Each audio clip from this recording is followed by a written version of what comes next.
Bom dia, meus amados. Hoje estamos mais um dia, mais uma manhã estudando sobre o que é salvação. Hoje nós vamos ver um pouquinho também sobre o que é pecado.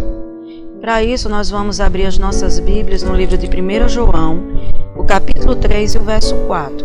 Diz assim: todo aquele que pratica o pecado também transgride a lei, porque o pecado é a transgressão da lei. Esse texto que nós lemos agora na Bíblia é uma definição clássica do que seja pecado.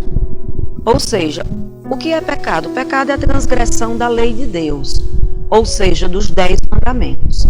Mas quando Jesus ele veio aqui na Terra, ele ampliou muito mais esse conceito do que seja pecado. Jesus ele disse que pecado é sentimento, pecado é desejo, pecado é omissão, pecado é parcialidade, pecado é sobretudo uma questão de natureza, que infelizmente nós nascemos com essa natureza caída. E Deus, ele é um Deus muito santo. E o pecado, da forma que for, não importa, ele ofende a Deus. E ele levanta a ira de Deus contra nós. E amados, quando o pecador ele começa a compreender a gravidade do que é pecado e a santidade de Deus, o pecador contrito ele exclama: eu estou perdido. E de fato, a nossa situação é uma situação de perdição. Mas é exatamente quando nós chegamos a esse consenso que nós estamos perdidos, é que a graça de Deus ela já começa a atuar dentro da nossa vida para a salvação. Então essa é uma indicação muito boa, é a gente ter o reconhecimento do pecado na nossa vida. Olha só, o pecado ele levanta a ira de Deus, porque Deus é um Deus muito santo. Quando Adão e Eva eles pecaram, eles eram para terem sido exterminados naquele exato momento que eles pecaram. E você pode aí estar se perguntando, e por que eles não foram destruídos? Eu vou dizer a vocês por quê.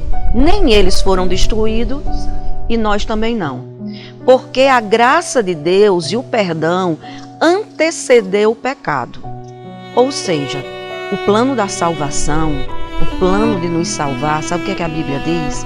A Bíblia diz que esse plano ele foi traçado antes mesmo da fundação do mundo. Olha que coisa maravilhosa. Antes da gente existir, antes da fundação do mundo, Deus, em sua infinita graça, ele já tinha o propósito de nos perdoar. Então veja que o homem foi quem pecou, mas aquele que perdoou é quem assumiu a culpa. Mas infelizmente nós somos cegos para compreender esse tão grande amor.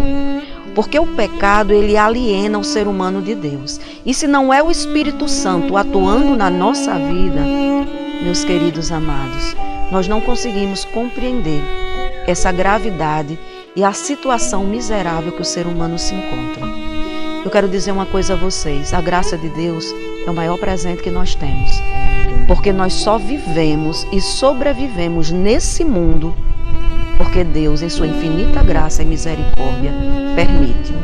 E eu quero dizer mais: até aquele que não acredita em Deus, ou até aqueles que não levam Deus em consideração, ou mesmo acham que Ele não existe, até esses devem a sua vida e a sua sobrevivência nesse mundo a esse Deus tão misericordioso, cheio de graça.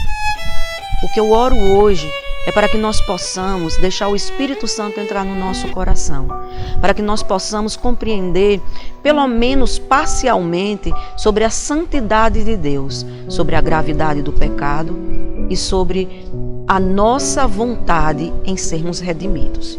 É esse o seu desejo? Vamos orar ao Senhor. Querido e amado Pai, nós queremos agradecer pelo Teu amor antes mesmo que nós viéssemos ao mundo. Agradecer pela Tua disponibilidade em nos perdoar.